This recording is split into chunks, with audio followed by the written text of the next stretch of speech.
What's up les Skinny Bitch, j'espère que vous allez bien, de très bonnes choses déjà par rapport à la vidéo précédente. Look at this my bro. Je suis passé chez le coiffeur, ça fait du bien, on se sent frais, on se sent plus dégueulasse, plus comme en peak bulk, je sais que vous connaissez ce feeling. Et deuxième chose, j'ai pris 2 scoops de fucking pré-workout parce que aujourd'hui c'est la fin de la deload, c'est ma première séance où je vais pouvoir reprendre l'intensité à balle. Et pour cette séance là, j'ai des petites vérités sur la musculation qui sont pas du tout les bullshit qu'on entend quand on commence la musculation, des vrais trucs, des vraies choses que tu dois réaliser si tu veux rester dans ce sport, si tu veux réussir dans ce sport-là, parce que c'est difficile, c'est un sport qui est très demandant, qui t'en demande beaucoup, qui te demande toujours de devenir meilleur, mais pour moi c'est le meilleur des sports, donc on va parler de tout ça aujourd'hui. Et comme il est déjà assez tard, il est 7h40, et que j'ai mangé il y a genre 1 heure, il va falloir qu'on aille s'entraîner, donc on perd pas de temps.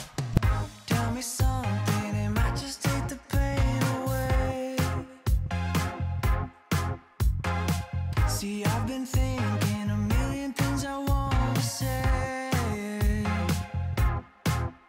Now I'm looking in your eyes, but I'm wandering to your lips.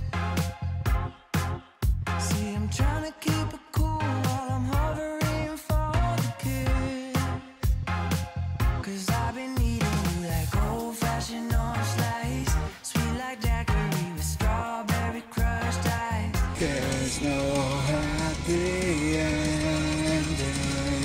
Alright, le pré est finito, le cerveau est caféinato. Heureusement que j'ai pas le flow de Famacito aujourd'hui, c'est séance pool plus delto. J'espère que vous avez l'arrêt sur Famacito, si vous l'avez, vous êtes des vrais. Arrête de m'appeler Didou là, oh, c'est Famacito. Mais maintenant c'est game time.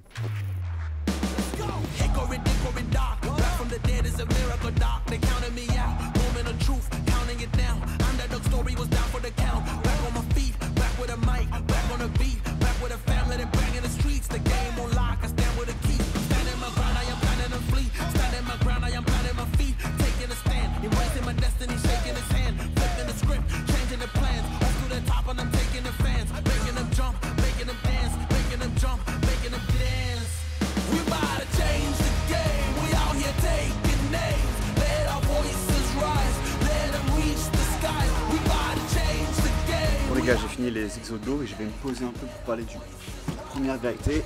Et là je fais une bonne séance, mais ce que je veux vous faire comprendre et c'est important si vous voulez durer dans le bodybuilding, c'est que la majorité de vos séances les gars, ça va être de la merde ou elles seront juste ok. Moi je pars du principe que un tiers de tes séances elles seront incroyables, vraiment tout ce que tu vois sur les réseaux, les gars ils se la donnent, ils sont contents, ils font des PR partout, et quand on regarde les réseaux sociaux on a l'impression qu'il n'y a que ça, tout le monde réussit tous ses PR, tout le monde fait des séances toujours incroyables, tout le monde est à fond, tout le monde est toujours super motivé pour aller à la salle, suivre son 1000 plans pour faire ses 1000 preps, pour faire son cardio, et tout est rose en fait, tout est le paradis. Mais les gars c'est pas du tout ça, comme j'ai dit. Pour moi, il y a la majorité des séances qui seront neutres ou vraiment merdiques. Et je pense vraiment que tu as un tiers de tes séances qui vont vraiment être ouf. C'est là où tu vas faire tes PR, c'est là où tu vas te sentir super bien. Tu auras un tiers de tes séances qui est vraiment neutre. Et tu auras un tiers de tes séances, les gars, qui seront pourris. Et donc, là, tu as un choix. C'est soit tu te dis, vas-y, fuck, je vais faire que les choses quand je me sens bien, je vais faire que les choses quand je dois PR, je vais faire que les choses quand je me sens cool, quand je pense que ça va être une bonne séance. Et si tu fais un tiers des efforts, tu auras un tiers du résultat, voire un peu moins, parce que quand tu fais 100% des efforts, il y a des fortes possibilités que tu n'aies pas 100% des résultats. Donc tu ne peux pas prétendre mériter 100% du résultat quand tu ne fais qu'un tiers des séances. Et pour moi, le plus important, c'est de se dire, ok, bon bah je sais qu'un tiers seulement des séances seront cool, mais les 2 autres tiers, ça va être de la discipline, ça va être y aller même quand j'ai pas envie, même quand je suis fatigué, même quand je sais que les barres vont être lourdes, même quand je suis malade, quand la salle c'est la dernière chose, le dernier endroit où j'ai envie d'être. Parce que, ouais, imagine tu réussis pas les choses parce que tu ne fais les choses que quand elles vont bien. Non, c'est impossible pour moi, c'est inimaginable. Il y a malheureusement beaucoup de gens qui pensent comme ça, que tu mérites tous les résultats alors que tu fais qu'un tiers du taf ou que tu le fais que quand tu te sens bien. La vérité gros, la vérité. Et c'est dur à entendre, je sais, c'est dur à entendre, ce sera pas toujours facile, il va falloir que tu sois discipliné, tu n'auras pas envie d'y être, mais il va falloir que tu te pousses parce que c'est comme ça que tu as des résultats. C'est en faisant les choses, même quand tu n'as pas envie. J'ai l'impression de le dire à toutes les vidéos, mais c'est pour ça ici on parle de discipline et je pense que c'est important de réaliser que notamment dans le bodybuilding où les progrès sont lents, les progrès sont très lents, c'est difficile de voir du résultat de semaine en semaine. Bon, de semaine en semaine ça va un peu sauf en prise de masse, mais ça met du temps. ça met du temps. Et si ça met du temps, tu ne peux pas te permettre de ne travailler que un tiers des séances. Tu ne peux pas te permettre de te donner à fond que dans un tiers. La majorité, c'est pas ça. La majorité, c'est pas ce que tu vois sur les réseaux. La majorité, c'est les séances neutres, les séances OK, les séances où tu n'as pas envie d'y être. Et c'est là qu'il faut que tu te pousses. C'est là le plus important. Parce que, encore une fois, c'est là où la différence se fait. Quand il y a que des gars qui font qu'un tiers des séances parce qu'ils veulent faire que quand ça va bien, et que toi, tu arrives et que tu fais 100% de tes séances, même si parfois les barres te paraissent lourdes, même si parfois tu sens que tu vas pas PR, que tu fais même un peu moins que la semaine dernière parce que tu te sens pas bien, mais tu y vas quand même. Gros, t'es en avance et tu vas gagner parce que je pense que vraiment le succès c'est une guerre d'attrition. C'est rester le plus longtemps possible et faire le plus longtemps les choses, être le plus régulier possible parce que les gens le sont pas trop. Et pour moi, c'est un grand attrait du succès, la régularité et la discipline, et encore plus dans le bodybuilding. Donc, je vais passer aux exos biceps. Je me sens bien, ça fait plaisir de reprendre une belle intensité. Pendant la semaine de deload, j'ai quasiment rien fait. C'était pas des séances super productives, mais comme je l'avais dit, j'étais cassé, je faisais que des séances de merde. Encore une fois, la réalité, vous pouvez aller voir mes vidéos précédentes, j'en parlais. 2 exos biceps, un exo abdos et un exo front deltoïde antérieur que je ne fais normalement jamais, mais que j'ai décidé d'inclure dans ma prog maintenant pour focus épaule. Donc ça va être cool, j'ai hâte de voir ce que ça va donner. Et je vous retrouve pour le deuxième tips. But nobody answered. I'm going hard and taking my chances. I keep it moving, I keep advancing, keeping it gangster. Getting the perks and I'm happy to earn them. Mr. Ambitious, Kimmy, I'm vicious, Mr. Determined. Riding the storm and focus on rainbow connections like Kermit. The water on my shoulders, it was a burden. Now I don't notice it, everything turning, everything shifting, doing it different. I'm floating, I'm drifting. Shout out the slums, round the world we uplifted, doing it big. We about to change the game. We out here taking names. Let our voices rise. Let them reach the skies. We about to change the game. We out here taking names. Let our voices rise. Let them reach the skies. We about to change the game.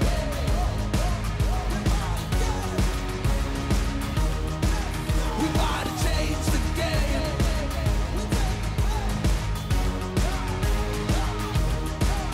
Let's go. Ok les refs, on a fini la séance. Franchement, les élévations de place, c'était vraiment très cool. Bon ressenti, donc je vais le garder, c'est cool. J'ai hâte du nouveau programme, ça va être très cool. Et donc là, je me pose sur le ring, juste à côté de la salle où je fais les posings que vous voyez généralement sur les reels et sur les shorts. Mais pour la vérité numéro 2, le labeur joue beaucoup plus que la génétique. Il y en a beaucoup qui disent ouais mais c'est ta génétique, moi j'ai pas une bonne génétique, regarde j'ai pas des bons pecs, regarde j'arriverai jamais à sécher, j'ai du mal à prendre du poids, mon dos il est tout petit, mes sensations elles sont pas bonnes. Mais gros, arrête tes excuses, arrête de blâmer la génétique pour le fait que tu n'as pas les résultats que tu veux.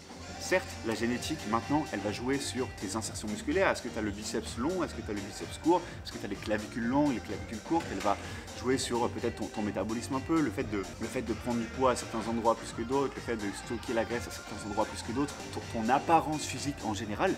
Mais est-ce que tu peux la changer? Non. Donc, fuck this shit, arrête d'en parler, c'est tout. Enfin, est-ce que tu peux contrôler tout le reste? C'est-à-dire l'intensité que tu mets dans ton entraînement, le volume que tu mets dans ton entraînement, la rigueur que tu as, la discipline que tu as, ta nutrition, ce que tu ingères, ce que tu dépenses aussi comme calories. Est-ce que ça, tu peux le contrôler?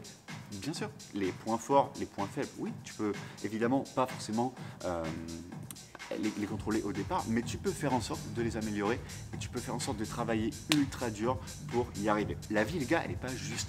Il y en a qui ont une très bonne génétique et qui vont avoir tendance à prendre facilement. Et toi, ça se trouve, eh ben, pour arriver à certains résultats, tu vas devoir travailler 2, 3, 4, 5 fois plus que certains qui l'ont déjà. C'est comme quand tu n'as pas de thune, que tu nais et que tu es pauvre. Pour avoir un certain niveau de vie, un certain confort de vie, tu vas devoir travailler 10 fois plus que certaines personnes qui l'ont déjà parce qu'ils sont nés dedans et parce que les opportunités ne sont pas distribuées pareil, les physiques ne sont pas distribués pareil. Et gros, c'est comme ça, c'est comme ça. Qu'est-ce que tu veux y faire? Est-ce que tu peux contrôler?